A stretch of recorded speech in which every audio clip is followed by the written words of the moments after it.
9 hikers went into the Ural Mountains of Russia in 1959. None of them returned alive. When rescuers finally found their campsite, they discovered something that defies all logic.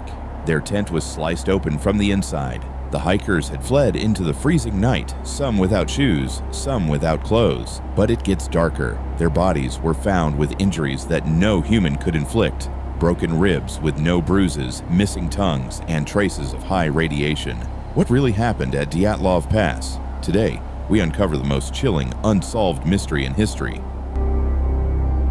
Weeks after the hikers vanished, Soviet search parties finally located the campsite. What they witnessed shocked them to the core. The tent was ruined, but all their belongings, shoes, jackets, and food, were left inside. Why would experienced hikers run out into a negative 30-degree blizzard completely naked and barefoot? As rescuers followed the footprints into the woods, the horror truly began. Under a large cedar tree, they found the first 2 bodies. They were wearing only their underwear, frozen solid. Their hands were torn to pieces, as if they had desperately tried to climb the tree in absolute terror. What were they running from?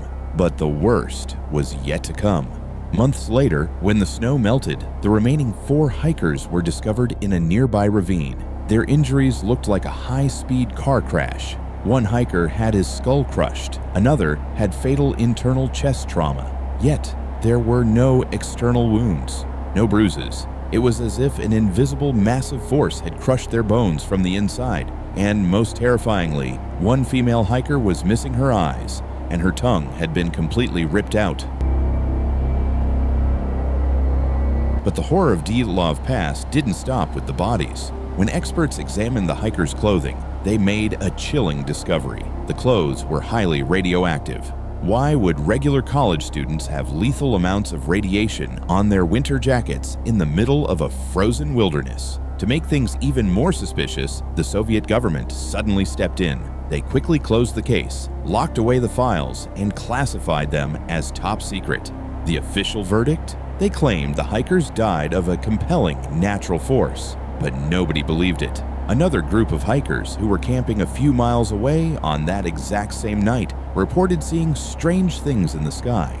They claimed they saw mysterious glowing orange orbs floating above the mountain where the Dyatlov group died. Were these secret military weapons or something not from this world? Even the funeral directors noted that the bodies of the victims had a strange, deeply tanned orange skin color and completely gray hair. Even though they were all young, something terrifying happened on that mountain, and the government wanted it buried forever.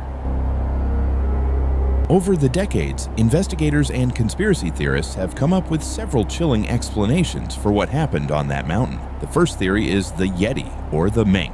Local legends say that an aggressive, massive creature lives in these mountains. Did a hidden beast attack the tent, forcing the hikers to slice it open and run naked into the snow in absolute panic?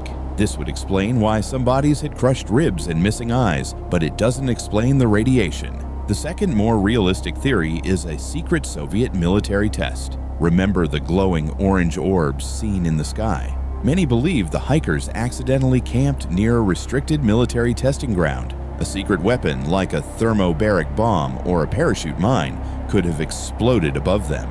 The blast wave would have crushed their bones from the inside and contaminated their clothes with radiation, and the government quickly covered it up to keep the weapon a secret. The final scientific theory is an infrasound avalanche. Scientists discovered that the wind blowing over the dome of the mountain can create a low-frequency sound that humans can't hear, but the brain feels.